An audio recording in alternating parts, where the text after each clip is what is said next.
Hey guys, look at this one.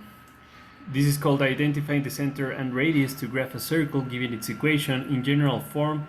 It says advanced. We have done other that is basic. The only difference is that now we have numbers in the x squared and in the y squared, and we don't want to have numbers there. Actually, we want to have one number that is 1. We want to have coefficient 1 in the x squared and in the y squared to be able to complete the squares and be able to factor. So this only has an extra step because what we're going to do is divide everything by 4. So we're going to have, okay, I'm going to write it like this. Divide by 4.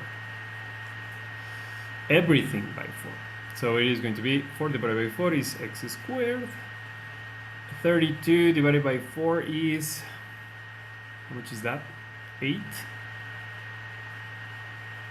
Okay, 4 divided by 4 is 1. That's what we wanted. And minus 20 divided by 4 is minus 5. Okay, so yeah, this is 73 divided by 4. We are dividing everything by 4. But 73 is not a multiple of 4, so let's just leave it like a fraction. It is better that way. So let me do it like this. I know this is Zoom magic, only to save a little bit of time and space, because I'm going to add my space saving parentheses to complete the squares.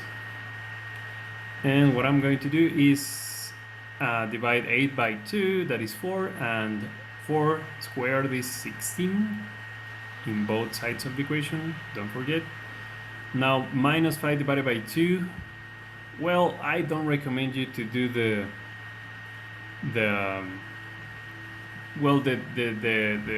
division.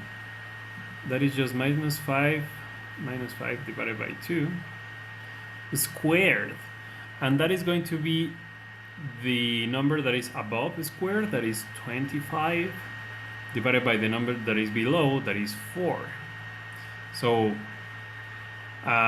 you don't want to have this in decimal numbers because it will be harder to factor later.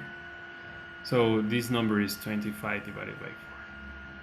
As you can see in here, this is convenient because as we are adding these together, having these divided by 4 is just like an addition of fractions with the same denominator, and that is easy to add.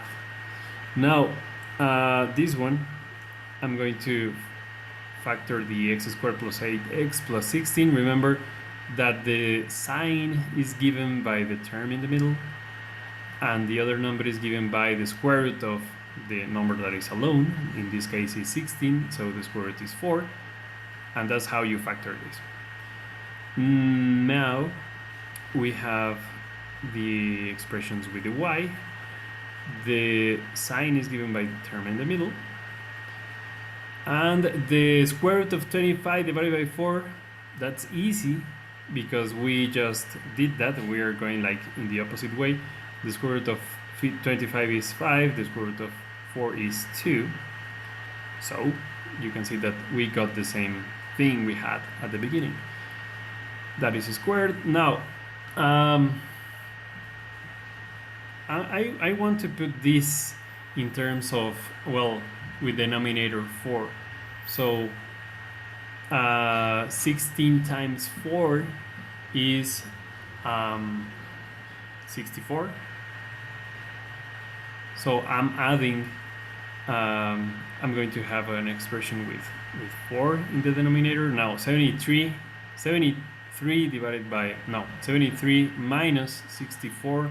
Now let me add first the numbers.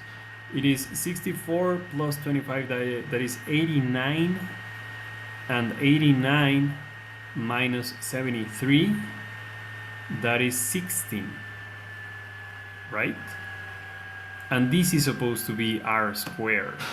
This is r squared. All of this is r squared.